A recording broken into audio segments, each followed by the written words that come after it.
Welcome to Imagine Otherwise, the podcast about bridging art, activism, and academia to build more just futures. I'm your host, Cathy Hannabach, and today I'm talking with University of Washington geography professor and housing justice activist Erin McElroy about the global reach of technocapitalism. I met Erin when the Ideas on Fire team worked with them on their book, Silicon Valley Imperialism, Techno Fantasies and Frictions in Postsocialist Times, which is a fascinating multi-sided ethnography of the dispossessions wrought by Silicon Valley on both sides of the Iron Curtain. In our conversation, Erin shares the complex process of studying technocapitalism across borders, specifically how the research trajectories of doing a multi-sided ethnography intersect in complex ways with local activists and scholarly commitments on the ground. We also discuss the media figure of the Romanian hacker and how romanticization of the digital nomad lifestyle intensified gentrification and displacement in both the San Francisco Bay Area in California, as well as cities across Romania and Eastern Europe. We close out the episode with Erin's vision for a future of technological and housing justice, where the imperialism of Silicon Valley is replaced by translocal and international solidarities. Thanks so much for being with us today, Erin. Yeah, thanks so much for having me. I'm really excited to be able to talk more about my book. So thank you. So speaking of this book, you introduce what you call Silicon Valley imperialism and trace how it emerged in the post-socialist moment, not just in California, but also in Romania and several other locations as well. What exactly is Silicon Valley imperialism, and how has it shaped the various geographies that you examine in the book? Yeah, that's the perfect kind of first question to start with. So by Silicon Valley imperialism, I'm mostly looking at a global condition in which Silicon Valley, which of course we often think of as rooted in California, but I'm looking at how its existence is necessitated by unending growth, both locally in California, but also beyond.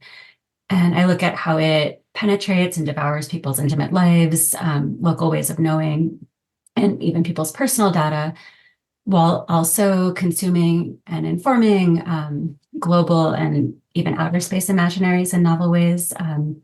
So, of course, there's a lot to think about in terms of everything happening with people like Elon Musk and Jeff Bezos in terms of kind of ultimate Silicon Valley expansion. But I'm looking at its formation during the Cold War and kind of what took place both in California, but in this case also in Romania during the Cold War and post-Cold War, post-socialist aftermaths. And I'm looking at how Silicon Valley is emboldened and even co-constitutive of US empire in a lot of cases, but I'm not saying that it's synonymous with it, and I'm not saying that it's replaced it, but rather the two inform each other, particularly again during the sort of Cold War and post-Cold War moment. So my book takes place mostly in Romania, but a little bit in Moldova, and one of my chapters is entirely based on the Bay Area. So there's a lot going on, lots of different locations to look at. Cluj-Napoca, Romania has been it's been branded as the Silicon Valley of Eastern Europe. And then, of course, much of the Bay Area is often thought of as synonymous with Silicon Valley. And part of my project is to look at the material, but also imaginative implications of that. Part of my argument is that Silicon Valley is a fiction. A lot of people living in places that might be considered little Silicon Valleys or even the big Silicon Valley don't necessarily consider themselves from Silicon Valley or don't use Silicon Valley to describe their daily lives.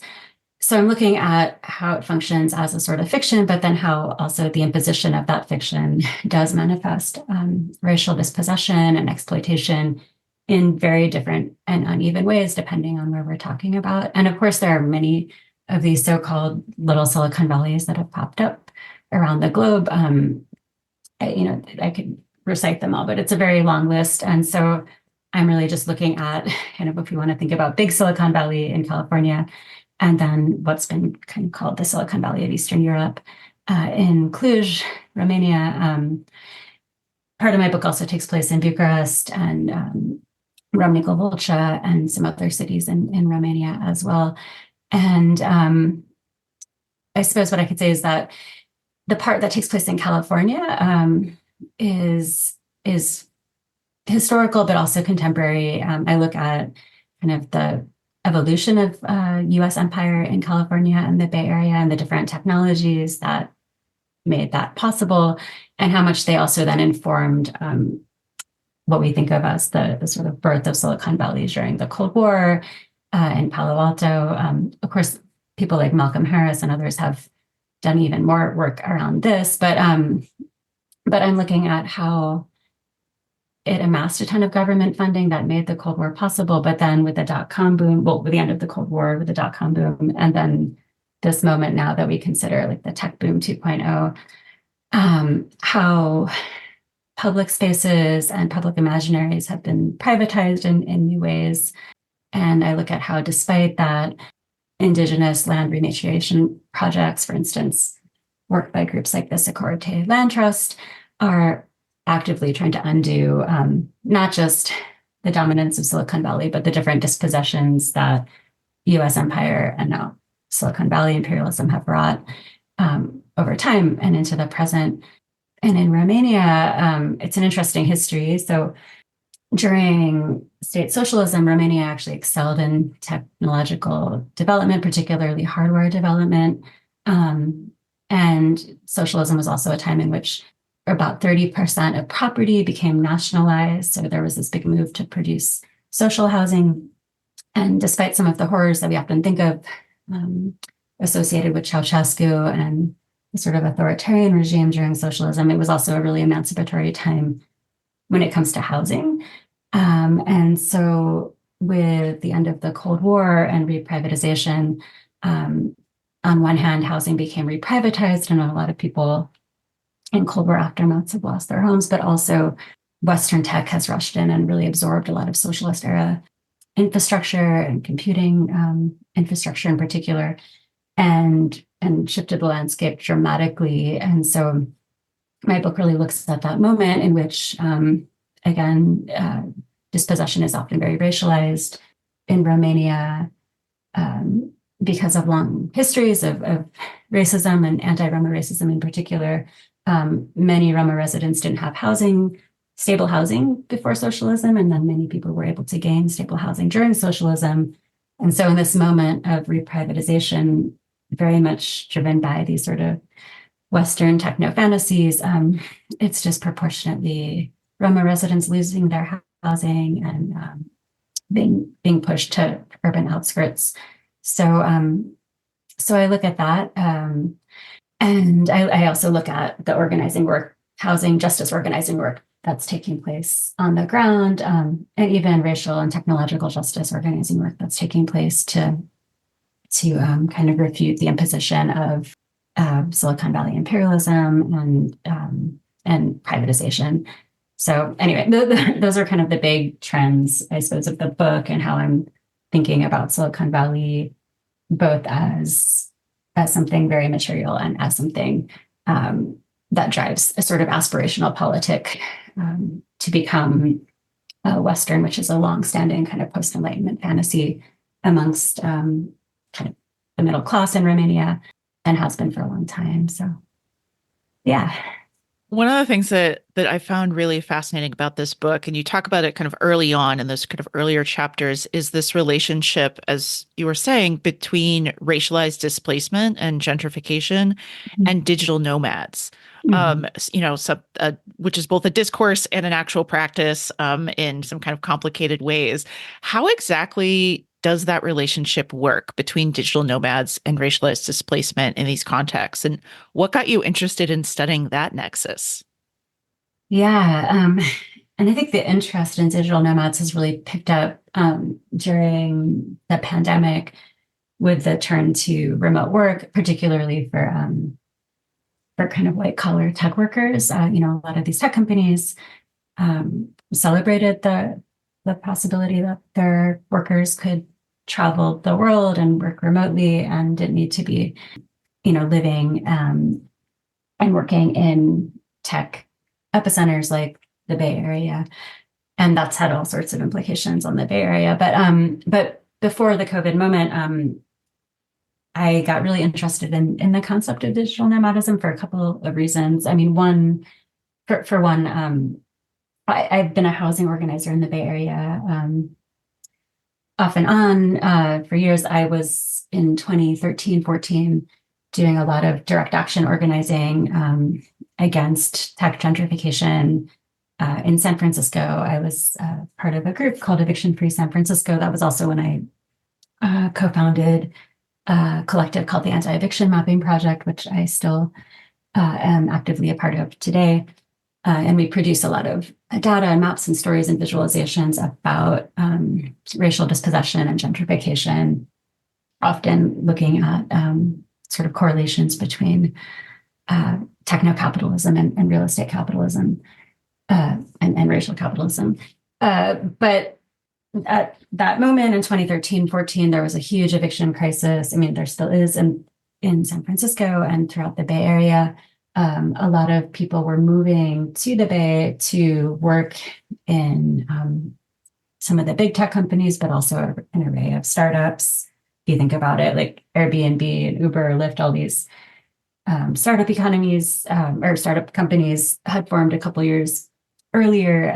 Twitter moved to San Francisco around 2012, and this Twitter tax break zone was established to basically allow tech to move into the city and not pay local taxes. And so all sorts of organizing and many dispossessions were taking place left and right. And that was a big part of my world and impacted my friends and community and neighbors in all sorts of ways.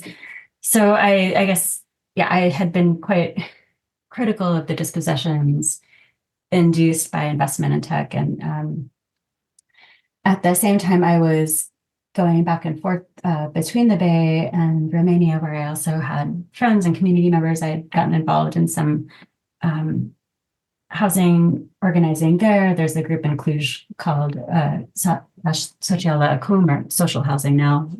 That's been fighting against evictions that are disproportionately impacting Roma communities in Cluj's city center in this kind of post-socialist moment of housing reprivatization.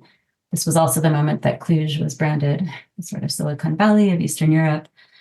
And what I started to notice was that some of the same, not the same people, but the same kind of imaginaries that I saw taking place amongst tech workers in the Bay Area, I saw amongst tech workers from Western countries who were spending time in Romania, in part because, and you can find all these digital nomad blogs and websites where they're always ranking, like, what are the best cities or towns for digital nomads, or basically, tech workers who can enjoy the freedom of travel and don't need to be fixed in one particular place.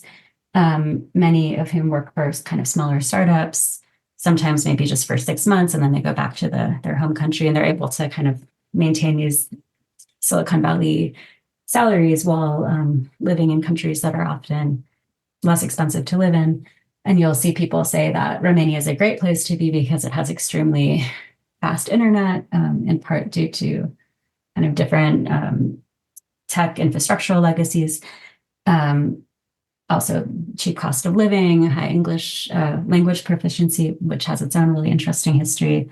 It has like a high safety index, all sorts of things that tech workers claim to find attractive. I mean, as do a number of cities. It's not like Romania is the top city, but you can see there are a handful of cities that are always kind of vying to be the top city for digital nomads, and Cluj, but also Bucharest, Timișoara, and different cities in Romania pop up on the list quite frequently. So there was this moment in which I was very painfully aware of different dispossessions taking place, both in Romania and in the Bay Area, as tech workers were kind of moving to both areas, sometimes permanently, sometimes temporarily. And what I noticed was this sort of identity of a digital nomad that a lot of tech workers espoused, even in the Bay Area. Many tech workers working in Mountain View or Palo Alto might live in San Francisco and were able to reverse commute through different infrastructure that Google and Facebook and Apple provided. So there was this kind of transience and this idea that I trace back to the sort of 19th century romantic Orientalist notion of the sort of free and wandering lifestyle, very much in the 19th century synonymous with empire and the transits of empire. At that time, a lot of gypsy novellas were written, like Carmen or Pushkin's Gypsies in Russia, John Clare's poems in England. And they often were written by white men writing from the heart of various empires, kind of fantasizing this freedom of the free and wandering gypsy trope. Interestingly, at the time, a lot of Roma people who these authors were encountering had actually left Eastern Europe after slavery was abolished in the mid-19th century and were seeking better conditions. And so a lot of these writers writing in the heart of empires that were trying to expand encountered Roma people who were not necessarily living this fanciful free life, but were just seeking better living conditions. And there was this very Orientalist, often sexualized way that they would be written about. Lots of people have studied this in terms of the literary tropes that were employed then, but I found those tropes to be very much alive in the onto-epistemologies of digital nomads. I mean, some people even called themselves digital gypsies. The infuriating part was not only did people deracinate an understanding of Roma identity by claiming to be a digital gypsy, but also in the case of Romania, it was primarily Roma people being pushed out of their homes to make way for the higher rents and new infrastructure that was being created to support Westerners, tourists, digital nomads, et cetera, moving and visiting the city. I found digital nomadism an interesting object to study to understand the updating of particular and historic racial fantasies from the 19th century into the post-socialist, post-Cold War present, and this entanglement between Silicon Valley and post-socialist context of reprivatization.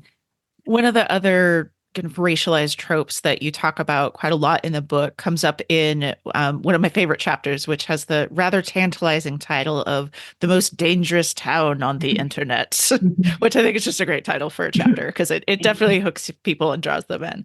You talk about the figure of the Romanian hacker in that chapter, and this is certainly a trope that we see across all kinds of US popular culture. What did you actually discover about hacking cultures in that particular context beyond the trope? I got that title from a very short, bizarre film that the Silicon Valley tech firm Norton made called The Most Dangerous Town on the Internet, profiling Ramne Volcha, which was also profiled in a magazine piece by Wired magazine about, I think, 15 years ago now. They employ these stereotypes, the ones that you mentioned, to suggest that it's these dangerous Romanians that are going to take down democracy in the free world as we know it in their little hacking enclaves or something. But I mean, I know hackers in Romania. Some of them have been friends of mine. I also have been privy to learn a lot through other people who study hacking culture in Romania, including Andrada Viscutian and David Schwartz, who's a playwright. He made this wonderful play about hackers in Ramne Volcha. From my own experience doing ethnographic research and from those of my peers, most hackers in Romania have just been youth, not just having fun, but also finding ways to survive in austerity contexts. Again, there was so much hardware and technological development during socialism. And there's this Romanian word, șmecherie, which kind of means like a street smart savviness that I use to talk about ways that people were able to do things like clone computers to bypass having to pay for really expensive and unaffordable computers, which was a common practice throughout the Eastern Bloc. Once the internet came around, you'll see like lots of youth like pirating software and audio files and books. And Romania still does have the really high rate of piracy, but that's in part because if you're living in a country where the average salary is way lower than the salary of somebody in the US, and you want to be able to use the same software, you're going to have to pay way more of your monthly incomes for the same piece of software that somebody might not have to think about even in buying in the US. There was also this practice of creating independent internet networks where people would just wire different apartment buildings together to bypass having to pay for expensive internet. There are all sorts of, I think, really fun and emancipatory things that people did. Of course, there were some kind of things that maybe are less exciting that have been done in terms of hacking. But for the most part, the experiences of the people I've talked to were mostly just experiences of people trying to get by and also create social networks and different forms of solidarity. I also look at the role of IBM historically in Romania. Thomas Watson, the founder, CEO of IBM, came into Romania during the 30s and 40s and was instrumental in importing IBM's counting machines, which were used to help orchestrate a census, which was used to help make the Holocaust in Romania possible. So I look at some of that history and then how big Western tech came rushing back in after socialism to co-opt socialist era infrastructure. If we're really looking for malicious characters on the internet, it's more apropos to turn to big tech and companies like IBM than youth just trying to survive in context of Silicon Valley imperialism. I would love to turn to methodology because this is one of the key things that the Ideas on Fire team focused on with you quite a bit in our editorial work with you on this book. This is obviously a really ambitious, multi-sided ethnographic project stretching across national boundaries, obviously, but even continents. We're certainly seeing more multi-sided ethnographies these days from our authors that get at some really fascinating questions like yours does, but they do present some unique challenges. What made you decide to do a multi-sided ethnography, and what were some of the surprising things that you learned about in the process?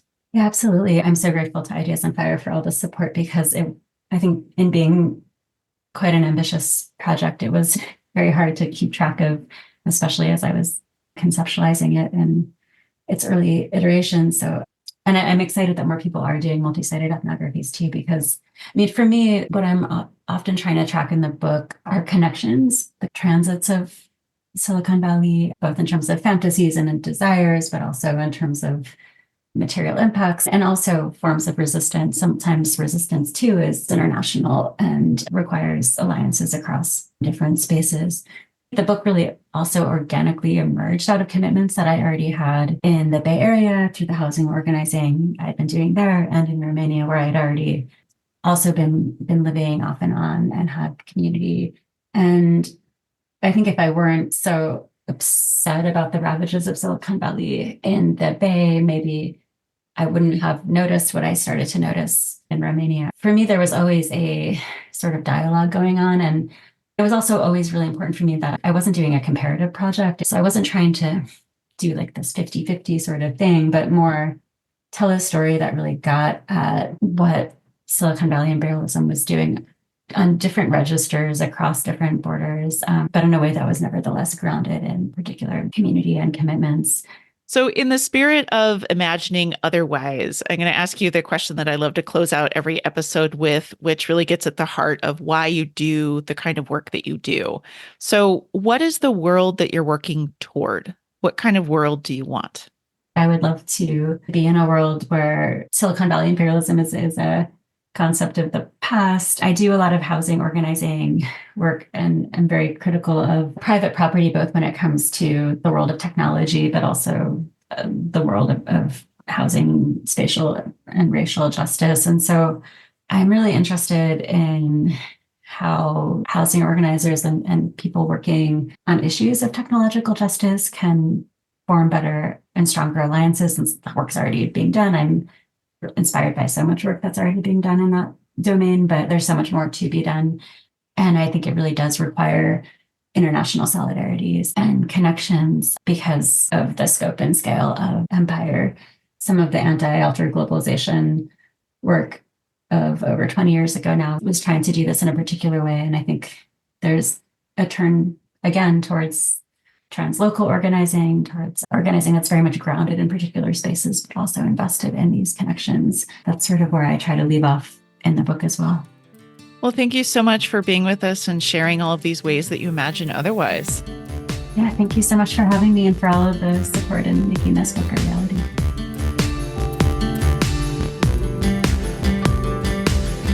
Thanks for joining me for this episode of Imagine Otherwise. A big thanks to Erin as well for sharing their work. Our team really loved editing their book, Silicon Valley Imperialism, Techno Fantasies and Frictions in Postsocialist Times, which is out now from Duke University Press. You can learn more about Silicon Valley Imperialism and Erin's other projects in the episode show notes on our website at ideasonfire.net. The show notes include a transcript and teaching guide for this episode with related books by Ideas on Fire authors, podcast interviews, and resources. Imagine Otherwise episodes make for great syllabus additions, and our teaching guides are designed to help students and researchers explore the vibrant worlds of progressive, interdisciplinary scholarship. This episode of Imagine Otherwise was produced and edited by me, Cathy Hannabach. You can find Ideas on Fire and Imagine Otherwise on Instagram at Ideas on Fire PhD, as well as on Mastodon, Blue Sky, Facebook, YouTube, and TikTok. You can also subscribe to the show on our website at ideasonfire.net, as well as on all of your favorite podcast apps.